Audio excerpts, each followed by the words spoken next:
안녕하세요.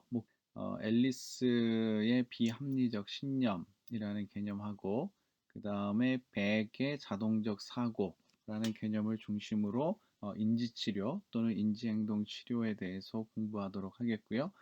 또 이어서 이것을 전제로 하고 있는 다른 이론도 포함하지만 이것을 전제로 하고 있는 관계평가 좌표에 대해서 공부하고 이번 주 수업을 마치도록 하겠습니다.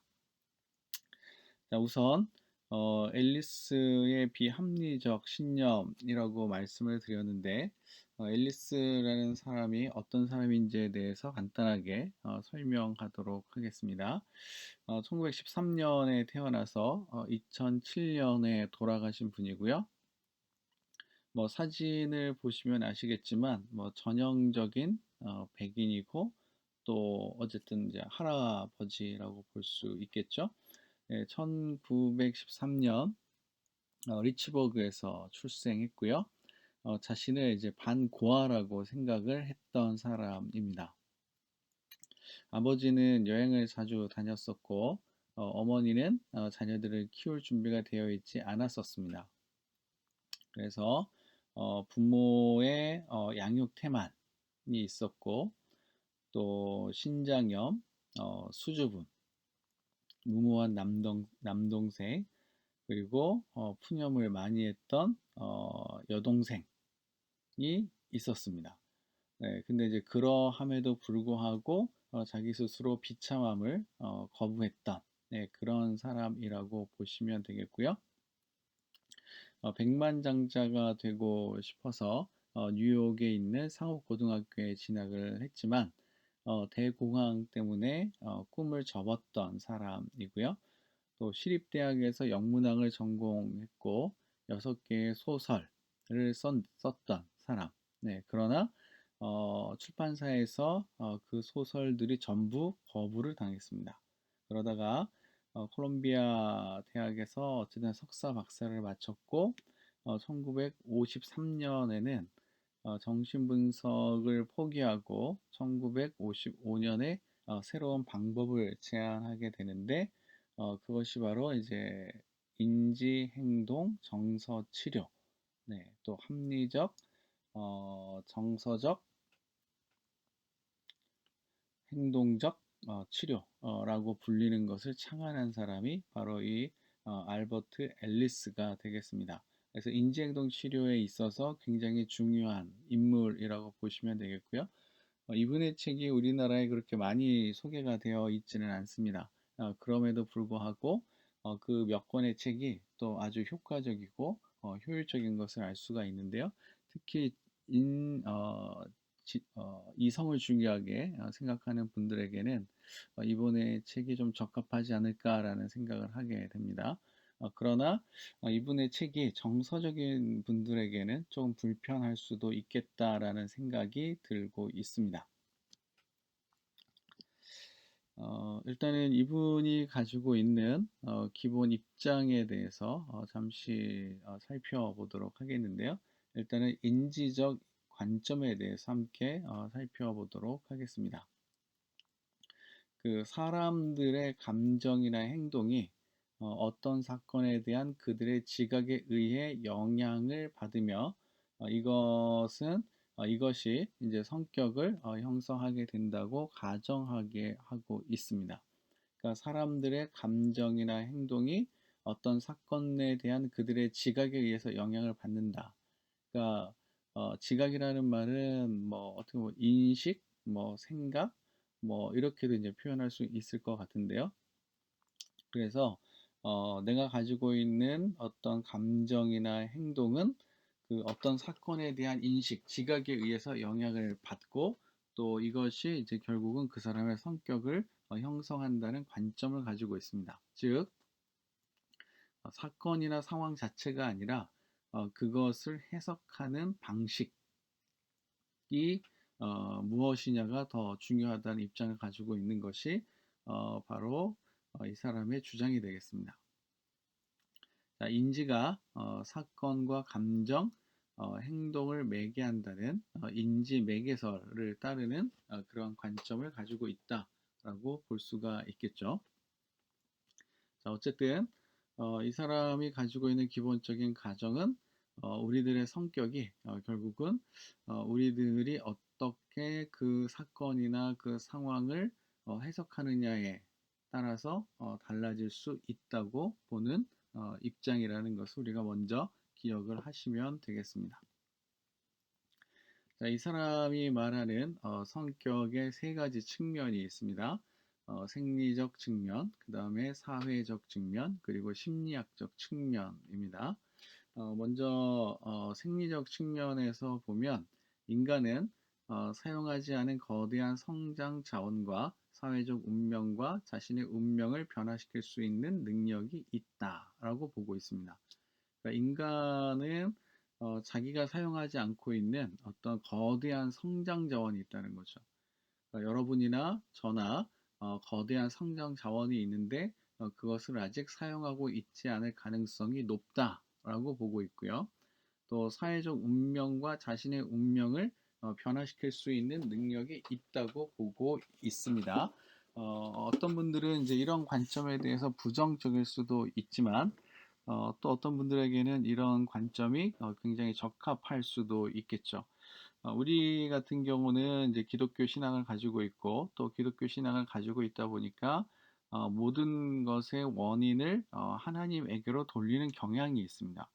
그래서 사회적 운명이나 자신의 운명을 변화시킬 수 있는 것은 내 능력이 아니라 내가 할 수 있는 것이 아니라 하나님이 하시는 것이다. 라고 이제 그렇게 거룩하게 생각할 수 있습니다.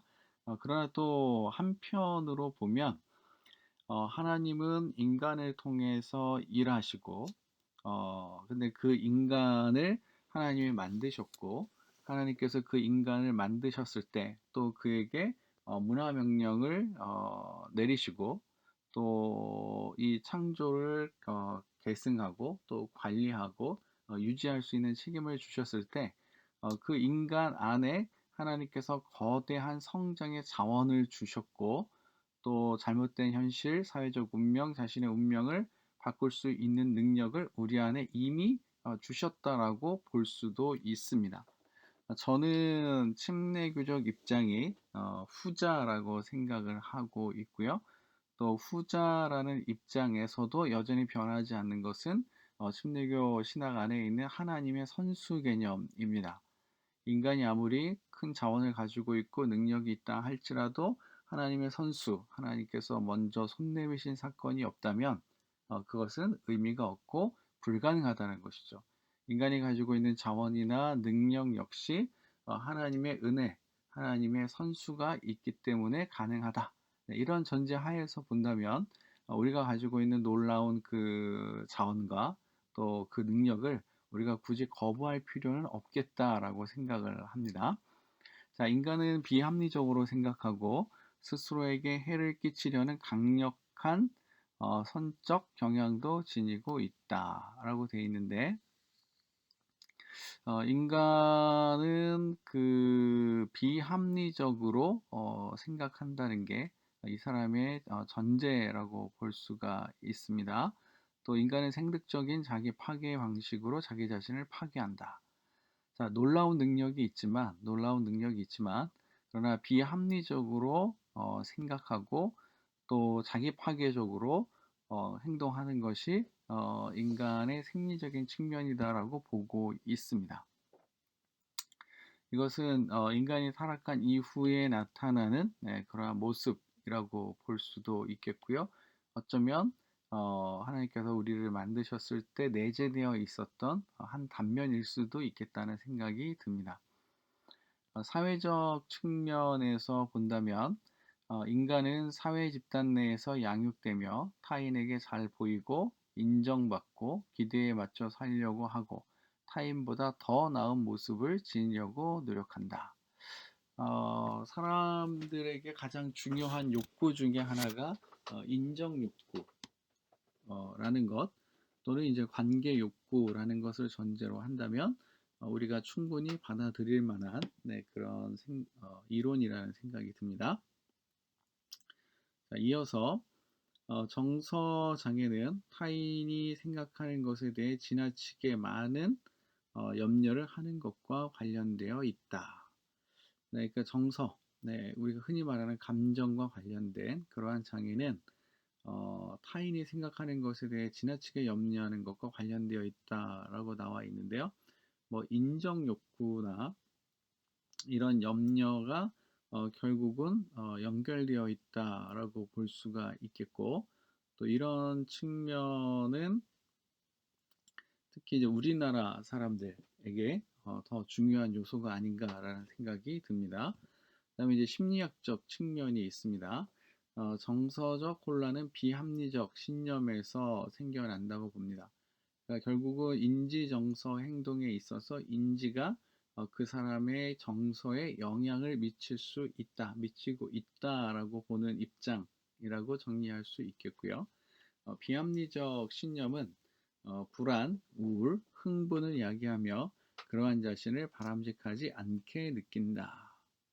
그래서 이 사람의 이론의 핵심에는 비합리적 신념이 자리 잡고 있고, 결국은 그 비합리적 신념이 정서에 영향을 미치게 되고, 그러한 영향은 결국은 그 사람의 행동에까지 영향을 미치는 것을 우리가 여기서 생각해 볼 수 있겠습니다. 자, 그 다음에 이 사람이 가지고 있는 주요 개념 중에 보면 당위주의라는 게 있습니다. 당위주의. 그래서 이 당위성에 대한 것이라고 보시면 되겠고요. 이 당위성은 당위주의는 비합리적 신념의 뿌리라고 말할 수 있습니다. 그래서 자신에 대한 당위성, 또 타인에 대한 당위성, 그리고 조건에 대한 당위성, 이렇게 세 가지 측면에서 이 당위주의를 살펴볼 수 있겠습니다. 자신에 대한 당위성에서 보면 자신에게 당위적 행동을 기대하는 것. 그래서 나는 이런 사람이어야 한다. 나는 잘해야 하고 실수하면 안 된다. 실패해서는 안 된다. 적절한 행동을 해야 된다 등 내가 내 자신에게 부여하고 있는 당위성, 당위적 요구라는 것을 기억하시면 되겠습니다. 그래서 내가 어떤 사람이어야 하고 내가 어떠해야 하는지에 대해서 내 스스로가 의식적으로든 무의식적으로든 어떤 당위적 생각을 하고 있을 수 있는데 이런 당위성이 내가 나에게 기대하고 내가 나에게 요구하는 그 당위성이 비합리적 신념의 뿌리가 되고 있다는 사실을 우리가 기억하실 필요가 있겠습니다. 그 다음에 타인에 대한 당위성이 있습니다. 부모나 자식, 배우자, 친구, 동료, 애인 등 타인에게 당위적 행동을 기대하는 것을 가리킨다고 보시면 됩니다. 어, 그러니까 부모니까 나를 사랑해야 하고, 자식이니까 부모인 내 말을 들어야 하고, 남편이니까 부인이니까 이렇게 해야 되는 거 아니야? 라고 생각하는 거. 그래서 이런 타인에 대한 당위성이 우리 비합리적 신념의 뿌리를 구성하고 있고, 결국은 이러한 비합리적 신념은 우리들의 삶에 부정적인 영향을 미치고 있다, 이렇게 볼 수 있겠습니다. 그 다음에 세 번째, 조건에 대한 당위성이 있는데요. 주어진 조건의 당위성을 기대하는 것이라고 볼 수 있습니다. 주어진 조건의 당위성을 기대하는 것. 그래서 우리 집은 늘 사랑이 넘쳐야 한다. 우리 집은 항상 깨끗해야 한다. 우리 반은 항상 조용해야 한다. 네, 이런 조건에 대한 당위성이 또한 우리들의 비합리적 신념의 뿌리를 구성하고 있다. 이렇게 볼 수 있겠습니다. 뭐 우리가 이제 이 부분에 대해서 뭐 굳이 반대하거나 할 이유는 없을 것 같습니다. 자, 그렇다면 이제 비합리적 신념이 무엇인지에 대해서 한번 살펴보도록 하겠는데요. 일단 우리가 가지고 있는 비합리적 사고가 뭐냐 이거죠. 내 주변의 모든 의미 있는 타자들에게 인정받고 사랑받아야 한다는 생각은 비합리적인 겁니다. 우리는 모든 사람들에게 인정받고 모든 사람에게 사랑받을 수 없습니다. 자, 모든 면에서 능력이 있고 성취를 이뤄야만 가치 있는 사람이 되어야 한다는 생각 역시 비합리적인 겁니다. 우리는 모든 면의 능력이 있을 수 없고 또 모든 면에서 성취를 이룰 수 없습니다. 자, 나쁘고 사악한 사람은 반드시 처벌을 받아야 한다는 생각도 역시 잘못된 것입니다. 그래서 우리가 힘들고 어려울 때 이 나쁘고 악한 사람들이 건강하고 멀쩡하게 사는 것을 보면서 더 화가 나고 더 상태가 안 좋아질 수 있는데 그런 사람들이 반드시 처벌을 받아야 한다는 생각도 비합리적인 사고에 들어가고요. 자, 일이 원하는 대로 되지 않으면 매우 끔찍하고 파국적으로 치달을 것이라는 생각 역시 비합리적 사고가 되겠죠. 일이 원하는 대로 되지 않아도 매우 끔찍하고 파국적으로 그렇게 치달을 가능성은 뭐 있기는 하겠지만 반드시 그런 것은 아니라는 거죠. 다음에 자, 인생의 어려움이나 자기 책임을 직면하기보다 피하는 것이 더 쉽다라고 생각하고 또 그렇게 행동하는 사람들, 의식적이든 무의식적이든 그런 행동을 선택하는 사람들이 많은데 그건 역시도 비합리적 생각이라고 볼 수 있습니다. 오히려 직면하는 것이 더 쉬운 일이 될 수도 있습니다. 자, 항상 타인에게 의지해야 하고 자신보다 강한, 의지할 만한 사람이 있어야 한다는 생각 역시 비합리적 사고가 되겠습니다. 스스로 할 수도 있겠죠. 마지막으로 자, 문제의 완전한 해결책은 항상 존재하며 이러한 완전한 해결책을 찾지 못하면 파국이라는 생각 역시 비합리적 사고라고 볼 수 있겠습니다. 문제의 완전한 해결책은 존재하지 않을 수도 있고 않을 수 있고 또 그런 완전한 해결책을 찾지 못한다고 해서 우리가 파국에 어, 직면하는 파국으로 치닫지는 않을 수 있습니다. 그래서 내가 당위적으로 생각하는 것들이 어쩌면 결국은 이제 비합리적 사고를 구성한다라고 우리가 볼 수 있겠습니다. 이제 이 앨리스의 이론에서 이제 제일 중요한 게 바로 ABC 이론입니다. ABC 이론이고요.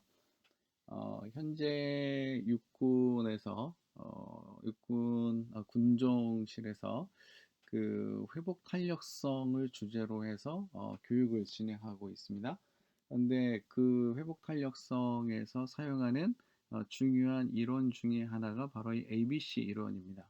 아마도 이제 그 문제 해결력과 관련해서 이 개념을 이제 가지고 와서 사용하고 있는 것 같은데 이 개념을 가지고 이제 이 사고 체계를 바꿔주는 훈련을 결국은 한다고 보시면 되겠습니다.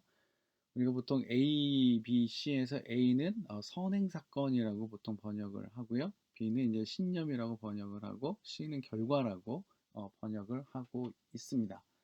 그래서 이 체계를 이해하는 것이 어떻게 보면 앨리스의 이론을 이해하는 아주 중요한 것이라고 보시면 되겠는데요.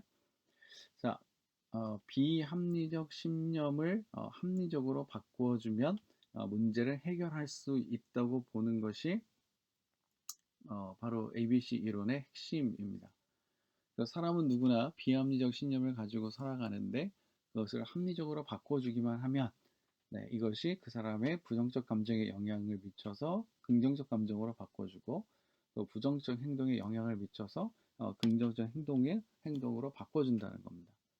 그리고 비합리적 신념을 합리적으로 바꿔주고 나면 결국은 부정적 인지, 이성을 또 긍정적으로 바꿔줄 수 있다고 보는 것이죠.